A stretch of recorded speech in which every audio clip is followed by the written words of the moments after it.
Welcome to Badass Ladyfolk. I'm your host, Christine Stoddard. And this episode, I'm honored to bring you Mehrnam Rastegari. Hi! Hi. Thanks so much for being here. Thanks for having me. You are a musician, you are a wonder, a talent, a composer. So tell me how you got started in music. Well, first of all, hello. And Yeah, thanks hi. for having me again. I'm so excited to be here. I started music when I was 12 years old. I started with a percussion instrument, which is Persian percussion, called tombak. And then I continued music with playing the violin, and then the kamanche, then composing, and then singing. Wow. That's quite the journey. So what inspired you to get started at age 12? My father has an awesome archive of Persian music, and he used to sing a lot. It's not his job, but he was singing all the time. He knew all the dastgah, which is like the scale of all the scales of Persian music. And also my uncle is a tar luthier and a tar player. Tar is another string instrument of Iran. I guess it was in the family. We were listening to a lot of good music, and yeah. Yeah. How would you describe Persian music to people who are not familiar with it? Well, some people believe that, I do too. They believe that it's from the same roots as like Spanish or flamenco, which it makes a lot of sense. And also it has a lot of similarities to Turkish music, Arabic music, Indian music in a way. So it's dastgah system, which is the whole repertoire in classical Persian music is called radif, which means like all the dastgahs, which are all the scales, are separately organized, and each of them has a lot of smaller parts as songs, which we call them gushe. Huh. So it seems like you learned a lot of history and folklore too, I shouldn't say just, but in addition to learning how to actually play music and how to sing. So how would you describe the passing on of this history? How did that happen? Where did you learn all of this? I guess when I was born and raised in Iran, it was naturally happening to me as I was growing up, but I wasn't aware of that, you know what I mean? But since I'm here, which is like less than 2 years ago. What? That you came from Iran? Yes. Wow. I'm realizing it, and I'm getting to be aware of that, you know what I mean? And I played a lot of other things with other people from many parts of the world, so it also helps a lot to be aware of your own thing that you think it's natural and normal to have them, but it's strange to everybody else. Yeah. Okay, so what is strange about the New York City music scene? I guess it's pretty cool. Yeah. I guess, yeah, it's pretty cool. It's diverse. It's somewhere that you can decide how, like, listen to Chinese music, Mongolian music, Western classical, jazz, Turkish music in one night. Like, you can choose. It's like menu of options, and I love it. And also the playing the same. You can be playing. You can learn a lot of new stuff that you were not playing before, and yeah. Is that what attracted you to New York, the variety? And I didn't know. I didn't know it's like that. I just came here maybe by chance because I didn't know anyone in the whole United States, and Whoa. it wasn't different for me to where to go, you know. Like, yeah, I was so close to go to LA because I knew one person there, and I was thinking that maybe it's easier to go there, say hi, and like I'm here with my suitcases, but somehow it. I know it's crazy, but somehow it like changed. I don't know. Yeah, Wow. yeah. So how would you describe a typical week for you? Is there a typical week? Typical week. Yeah, Like as a here, musician. yeah. Yeah. Actually, I'm enjoying it because I used to teach a lot, and now I'm performing a lot, and I love it. I love being performing a lot, because as you perform more, you have to rehearse more, and you have to learn a lot of things. Also, your social skills would be much better if you're dealing with many different kind of people, you know. So I'm enjoying it. It's hard. I'm sure that if I was spending this much time to any other thing, I was making more money, of course, but still I'm enjoying it a lot. Yeah. Have you noticed particular challenges as a woman in the field, or do you feel like it's about being a woman in general and I would have those challenges in any industry? Both. Yeah. I mean, it's not comparable even to what we have in Iran. So when I arrived here, I was like, oh my God, it's so easy. It's like I'm a very small drop of water in the ocean. I can go everywhere, and it's big. It's like whatever can happen, and it's pretty good. But at the same time, I see that even in New York City, there are not as much as men, like there are not women as much as we see men on the stage. And that's sad, because if I was telling my friends that if it's not happening in New York City, so where it's going to happen, like, you know. That's a great question. If it's not happening here, I don't have any hope that it happens any other places. Do you feel comfortable sharing experiences about challenges that you had making music in Iran as a woman? Oh, wow, yeah. First of all, it's hard to be accepted. Not only because you are a woman, also if you are not from those families that already had the connections to the art scene from their past generations, which I didn't have. I mean, I had music in my family, but it wasn't, like my father wasn't his job. And also my uncle wasn't connected to the big art scene. So it was pretty hard to get established and make people believe in you. And it took me time and a lot of effort to get to that point, to be able to compose for short films and play at theaters, do all those things. I guess here is much easier to get to that point.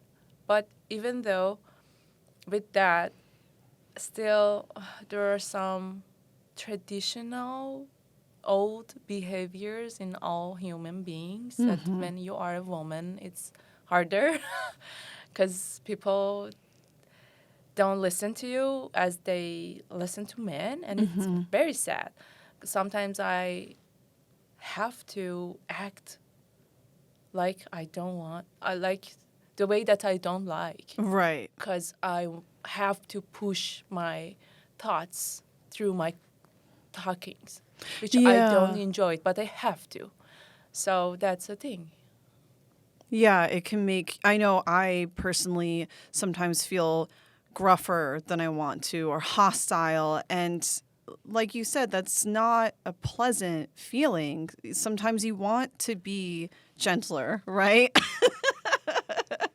Yeah, of course. It's much better, much less stressful and much calmer. And we are not like that. But the situation forces us to act like that. Right. So, Yeah. that's the thing. Yeah. You mentioned composing for films and for theater, and that was something that stood out to me is that there are many musicians in this city, and of course that is a talent, that is a skill set, but you also bring authorship. You are a composer, and that's something that not every musician can say that they do. So I'm curious about that journey in particular. What got you to writing music? I guess my teachers were not so strict. That's the thing. When you have very strict teachers, they limit you without knowing, and they want you to be perfect and good. It comes from the good part in their heart, but the result is not so pleasant, which a little it limits the creativity and stuff. So I had chill teachers, um, that and also I guess not having a teacher when I started violin, like for a couple of months, I had a teacher, but then he went to Germany for a long time, like 1.5 years or 2 years, Wow. and I didn't have access to any other teacher because I was living in a small town. I was born and raised in a small city. Like there were not a lot of options, so I was playing on my own. Wow. And that helped me a lot because I had to figure things out myself. Yeah. How? How did you do it? From books or just from listening and trying and Well, a combination of everything because I didn't have anyone to guide me, so I was doing everything, you know? It was just free. wow. And I'm happy it happened. Yeah. So how did your family react when they learned that that teacher was moving away and what did they say to you?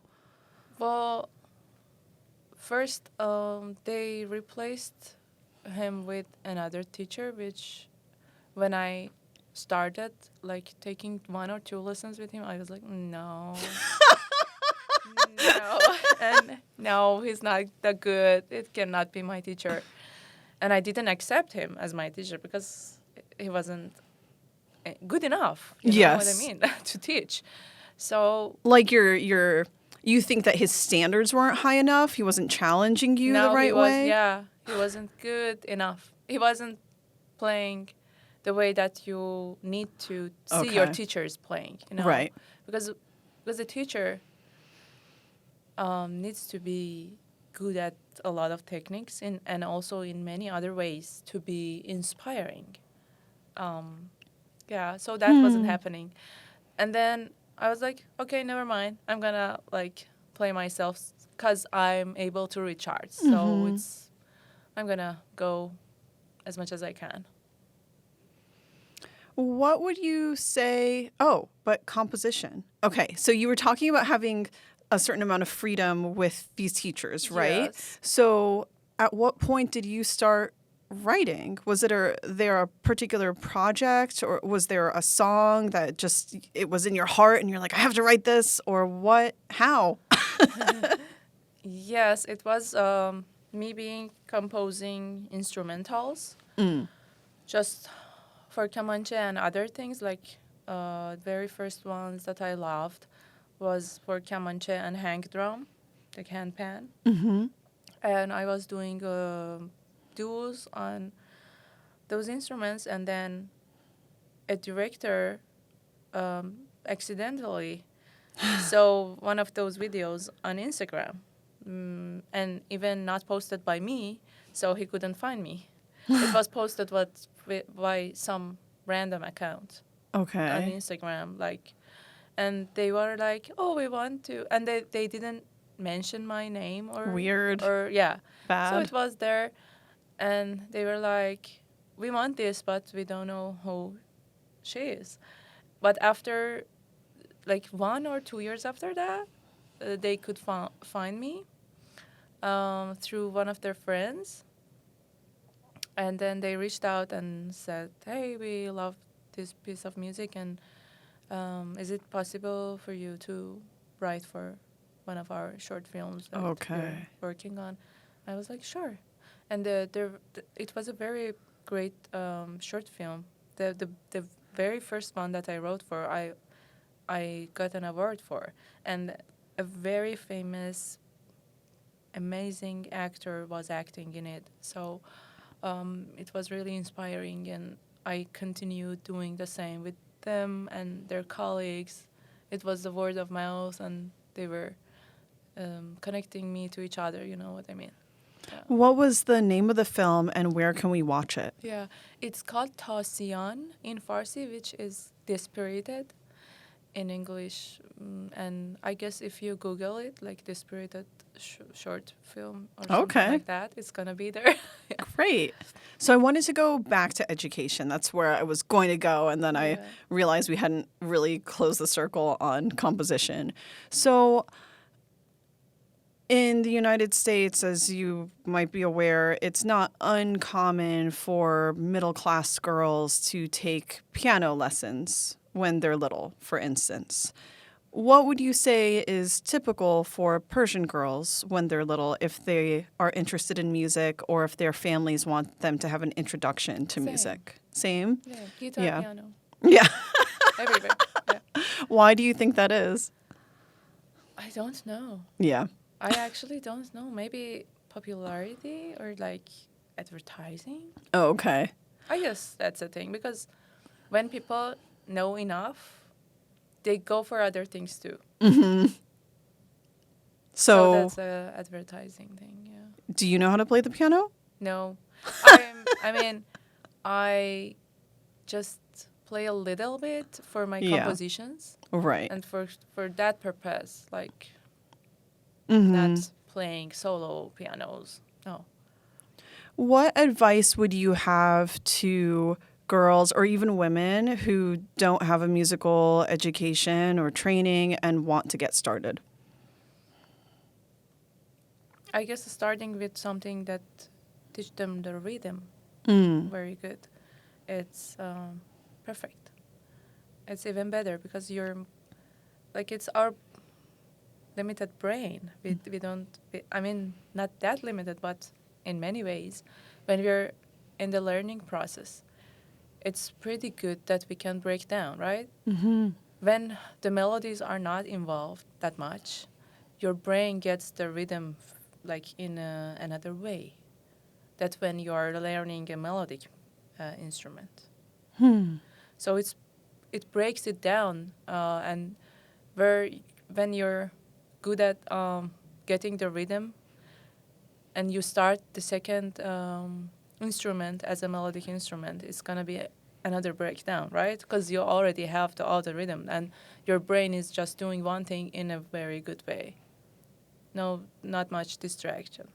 Yeah. Okay, speaking of distractions, do you ever feel overwhelmed in New York City? Your face. I mean, is there anyone who doesn't? Yeah. Yeah. Yeah. So how do you pick and choose what you're going to do as a musician, as somebody who performs but also composes and has experience teaching? Yeah, I guess I even never went to like Central Park. Like You haven't been? no, I don't go out a lot. I don't. You know what I mean? Like Yeah, it's hard to have a social life. yes. Yeah. So all the things that I have with people are at rehearsals, at work meetings, and while we are performing backstage, and that's it. I guess I'm following my work in my whole life. So when I feel tired, I don't delete my work. I delete my vacations. I delete my sleep, my eating. But I don't recommend. Not healthy. But in a way also I have to, because I don't have any base here. Yeah. Like I'm alone. Yeah. And so I have to, at least for now. Mm-hmm. Well, that's very brave. How do you find the strength to do that? What keeps you going? I guess enjoying it at the same time. If you don't enjoy something, it's harder to do it, to keep doing it. It makes you even more tired. But when you're enjoying, you don't feel that bad.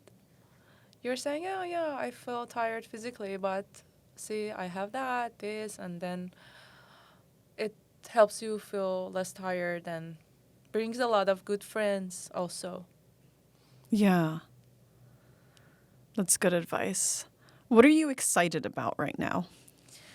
My upcoming show at Joe's Pub, which is my recent newborn project. I made a band. It's called Chogan, and it's gonna be our very first show at Joe's Pub Public Theater on April 10th. Congratulations. Thank Big you. honor. Thank you so much. I've been playing a lot in a lot of prestigious venues and halls, but this one is like my child because I brought great musicians from different projects. Every musician in this band has their own bands, their own projects. They are doing a lot of amazing things separately, and in this band they are doing something together. So I feel the power, and I wish I could have like women also, but it didn't happen. I tried. Mhm. I and two of my friends actually, we tried to have that, but it didn't happen because they are so busy too, and it didn't work out somehow. Maybe in the future. Is it that one engagement at Joe's Pub, or you're going to have a regular schedule there? No, it's gonna be one engagement. My regular spots are Barbas and Bijans. I'm playing monthly at Barbas and weekly at Bijans. Where are both of these locations? Barbas is in Park Slope, Brooklyn, and Bijans is in downtown Brooklyn. Great. Yeah, it's I'm hosting a weekly show. I bring a new artist every week. So yeah. Yay. What day of the week? Thursday, and it's called Mehrnam and Friends. Thursday Cute. Night Live. That is very cute. Well, that's wonderful that you're so active. I'm trying. Yeah, thank you. Is there anything that you want to tell the world about being a woman, about being a musician, about being a human? Is there advice you have for listeners? Are there inspiring words? Anyone you want to thank? I have actually. Yeah. When I first came here, I had, unfortunately, I mean, it's so unfortunate that I had a very harsh, bad story at the beginning. I guess it's better to be more kind to each other, and if someone is new, just think about this. Think about their path and their difficulties and whatever that makes us not bother them in the very beginning, because it's very vulnerable. Yeah, that. Yeah. Yeah. I mean, I'm reminded of that regularly with what we keep hearing is this migrant crisis, right? But immigration to the city has happened since its founding, right? That's part of its history. And that's one of the things that makes it so beautiful. But also, like you said, harsh. It can be very harsh for newcomers. Yes, especially when like some people start, like taking advantage, abusing people in many ways.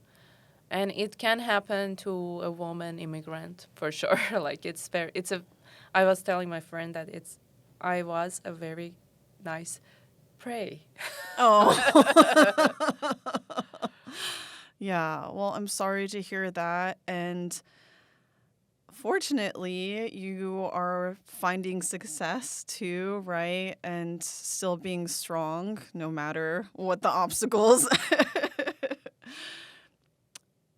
I am curious about how your music has maybe changed since you came to New York City. Could you believe it if I say it's more Persian traditional now? Why? Why do you think? I don't know, maybe because it's not happening here. People are thirsty to know about it. And when I was in Iran, everybody was doing that, so it wasn't that special. And everybody was trying to figure out a way out of it, like combine it with other things, bring fusion, rock, other stuff into it. But here, people are like, no, we're done with all the electronic modern sounds. Just give us some traditional, real, original thing. And I'm like, okay. Wow. So how does that make you feel? Precious. I Yeah. love that. Yeah. It makes you feel that the thing that you grew up with and you have it and it's so natural for you. It's pretty beautiful for other people. And they are curious about it. It's precious. I like it. Yeah. So are there specific compliments or stories that you take with you when you think about that? I just think about different regions in Iran, different parts, because many people don't know that we have a lot of different languages in Iran. I don't know.